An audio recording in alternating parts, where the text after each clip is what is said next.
خداوند متعال ما و شما را از شیعیان خالص اهل بیت علیهم السلام قرار بده. آخه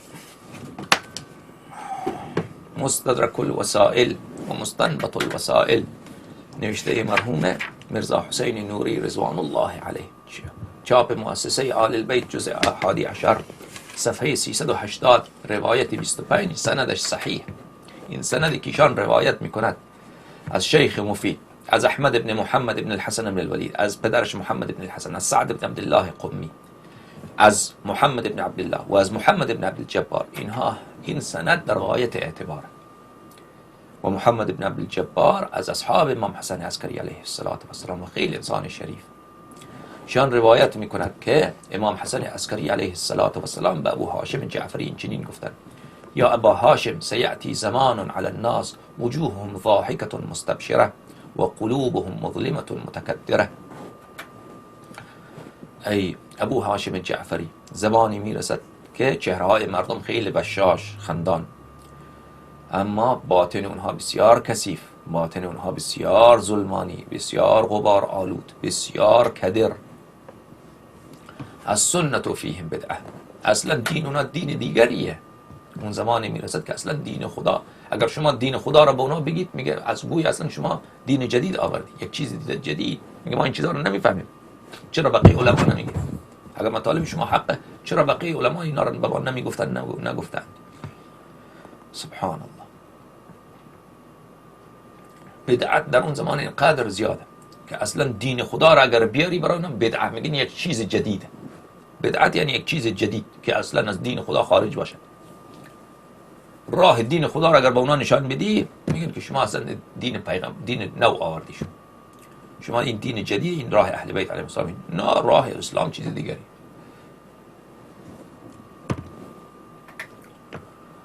والبدعة فیهم سنه، و بدعات در نزد اونها سنت. بدعات تصوف که کفر محض، ولایت فقیه کفر محض، انقلاب كل راية ترفع قبل قيام الحجة عليه السلام فصاحبها الطاغوت. خلاصه وحدت بین المسلمین. هزار پدر دشمنی با دوستان اهل بیت علیهم السلام، دوستی با دشمنان اهل بیت علیهم السلام، هر کفری نزد اینها دین خدا. اونا میگن این دین خدا واجب، اوجب واجباته.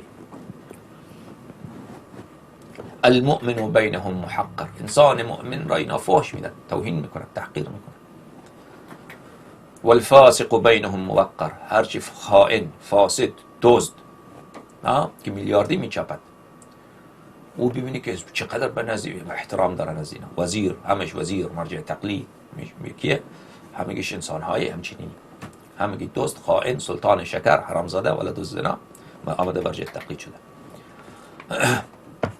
امراؤهم جاهلون جائرون، کسانی که بر اینا دولت دارد، حکومت دارد، اونا چیه؟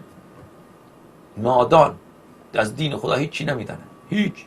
جائر، اصلا ظالم هستن، اصلا خیلی از اینا همجنس بازن، اصلا خیلی از اینها، اصلا این را من از باب چی نمیگویم، همین رجال دولت ایران خیلی زیاد از اینا، از سران اینا، اصلا خیلی زیاد از اینا با بچه های خوبصورت و خوشگل اینا ارتباط بد داره. این پدرسگا حالا غیر از خامنه ای کن سابقه بد دارد، دیگر اینا در تمام نظام اینا این چنین کثیف، این چنین خبیث، اینا دشمنان دین خدا، دشمنان ائمه طاهرین علیهم السلام. و علماءهم فی ابواب الظلمة سائرون، علمایشان را ببینی که صف میبندن که ما میریم بیعت با اون کافر فاجر فاسق دجال خبیث بکنیم.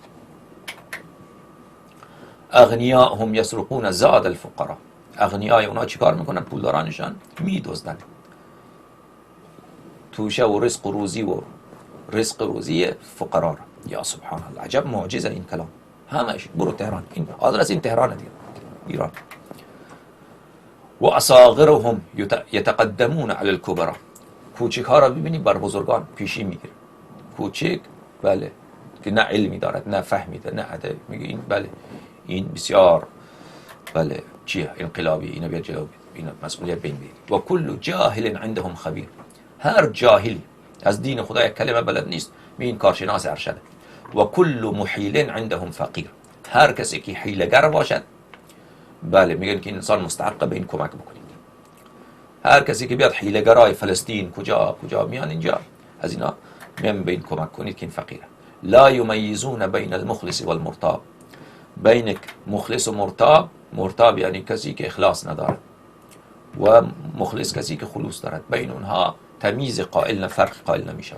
لا یعرفون الذعن من الذئاب، در اون زمان مردم بره را که بی ضرر هست از گرگ تشخیص نمیدن، چون گرگ ها این چنین سیمایشان سیمای بره های معصوم درست کرده اند که گرگ ها همیشه به لباس عالم مجتهد زاهد ظاهر شده اند. لا یعرفون الذعن، علماءهم شرار خلق الله على وجه الارض، علمای اونها بدترین خلائق روزگار هستن بر روی زمین. الله یاری دروغ میگه راست میگه.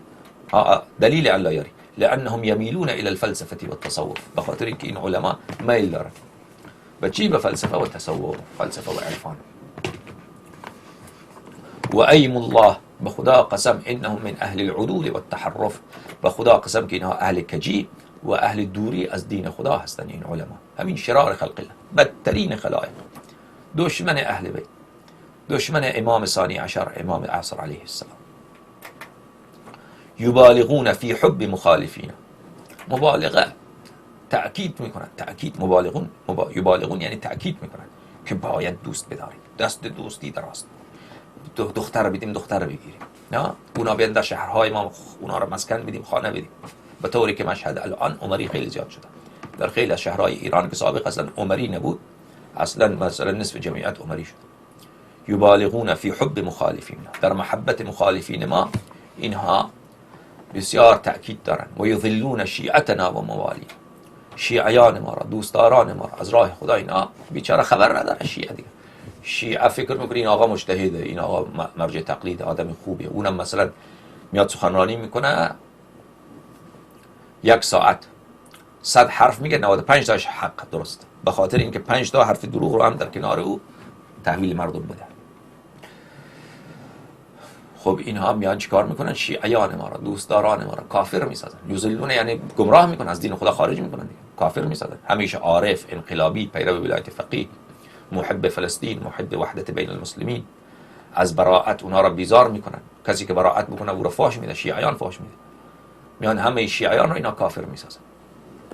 یذلون ان نالوا منصبا لم يشبعوا من الرشا عن الرشا، اگر این علما به یک منصب، وزارت خانه، یک مؤسسه برسن، از رشوت سیری نمیکنن. یکی از انسان خیلی ثقه به من گفت این قاضی القضات خامنه‌ای، چی اسمش، لاریجانی، صادق لاریجانی، عروسش که دختر آقای محقق داماد، سید همین پسر آقای مرحوم محقق داماد، پسر او که یک استاد دانشگاه است، دختر او عروس این صادق لاریجانیه و این دختر وکیل، این عروس صادق لاریجانی وکیل دادگستریه.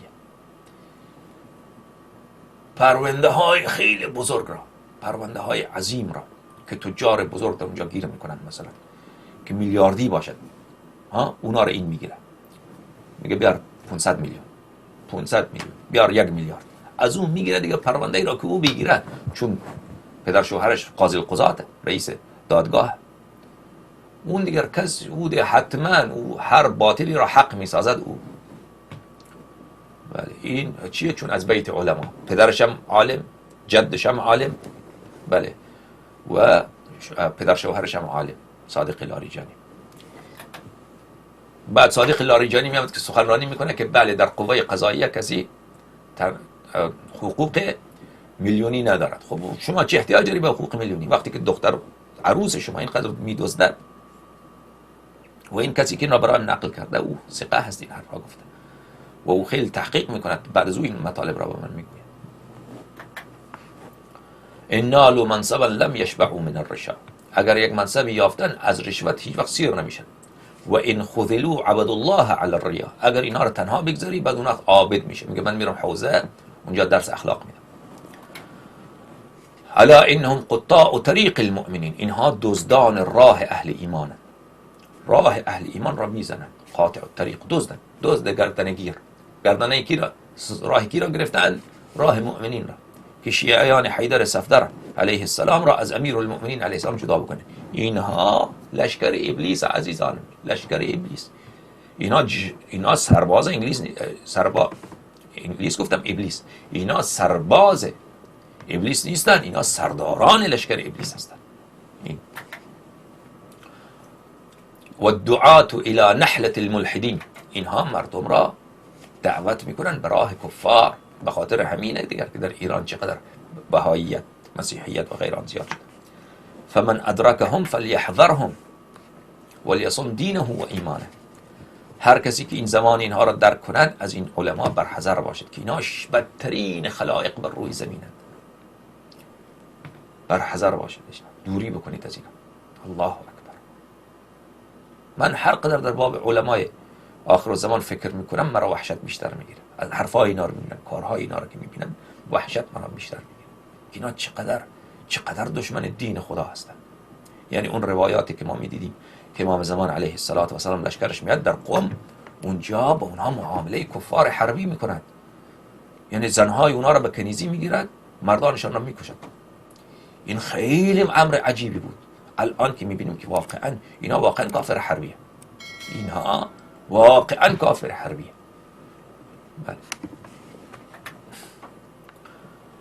ثم قال يا ابا هاشم هذا ما حدثني ابي عن آبائه جعفر بن محمد علیهم السلام. این بله حدیثی هست که پدر من حضرت امام جواد علیه السلام، حضرت امام هادی علیه السلام، از حضرت امام جواد علیه السلام، از حضرت امام رضا علیه السلام، از حضرت باب الحوائج امام کاظم علیه السلام، از حضرت امام صادق علیه السلام برای من این مطلب را نقل کردند.